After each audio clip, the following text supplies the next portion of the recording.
তুমি কি চুপ থাকো আর মানুষ তোমাকে দুর্বল ভাবে? আজকে আমি তোমাকে একটা সত্য বলবো, চুপ থাকা মানে দুর্বলতা নয়। দুর্বলতা হলো যে বেশি অতিরিক্ত কথা বলে। সম্পূর্ণ ভিডিওটি ধৈর্য সহকারে দেখবেন, অবশ্যই আপনার কোনো না কোনো কাজে আসবে ইনশাআল্লাহ। কেননা এই ভিডিওর ভিতরে রয়েছে চুপ থাকার আসল রহস্য।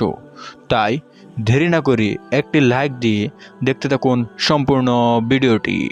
চল শুরু করা যাক। নাম্বার 1, চুপ থাকা শক্তির লক্ষণ। যে মানুষ নিজের আবেগ নিয়ন্ত্রণ করতে পারে সে কখনো দুর্বল না, সে অনেক শক্তিশালী। নাম্বার 2, সব জায়গায় কথা বলা লাগে না। সব জায়গায় নিজের কথা প্রমাণ করতে গেলে মানুষ উল্টো তোমাকে হালকা ভাবে। অর্থাৎ সব জায়গায় কথা বলা যাবে না, জায়গা বুঝে সময় বুঝে কথা বলতে হবে। কেননা অতিরিক্ত কথা বলা কেউই পছন্দ করে না, তাই চুপ থাকুন।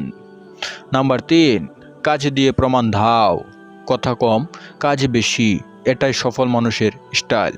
অর্থাৎ ভদ্র মানুষে কথা কম বলে কিন্তু কাজ বেশি করে, অর্থাৎ কাজের মধ্যে তা প্রমাণ করে দেয়। বন্ধুরা, তুমি কি আছো যে কাজ কম করো কিন্তু কথা বেশি বলো? তাই আজকের পর থেকে কথা কম বলবে, কাজ বেশি করবে এবং কাজের ভিতরে তা প্রমাণ করে দিবে। নাম্বার 4, নিজেকে উন্নত করো। তুমি যত নিজের উপকার কাজ করবে, মানুষ নিজে থেকে তোমার দিকে তাকাবে। অর্থাৎ তুমি নিজেকে উন্নত করতে শিখো, তাহলে মানুষ তোমার দিকে তাকাতে বাধ্য হবে। নাম্বার 5, সময়ই সব দেখিয়ে দেয়। আজ যারা তোমাকে পাত্তা দিচ্ছে না, কাল তারাই তোমাকে খুঁজবে ইনশাআল্লাহ। তাই সময়ে সব দেখিয়ে দেয়। তাই তুমি সময় মতো কাজ সেরে ফেলো, তাহলে অবশ্যই তুমি সফল হতে পারবে। মনে রাখো, চুপ থাকা দুর্বলতা না, এটা একটা শক্তি। নিজেকে তৈরি করো, পৃথিবী নিজে থেকেই বদলে যাবে। অর্থাৎ চুপ থাকা মানে দুর্বলতা না।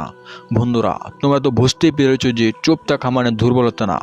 বন্ধুরা, এই ভিডিও থেকে তোমরা কি শিখতে পেলে অবশ্যই লাইক দিয়ে কমেন্টের ভিতরে জানাবে। ধন্যবাদ। দেখা হচ্ছে পরবর্তী কোনো নতুন ভিডিওতে। সে পর্যন্ত ভালো থাকেন, সুস্থ থাকেন, সেই কামনা করে বিদায় নিলাম। আসসালামু আলাইকুম ওয়া রাহমাতুল্লাহ।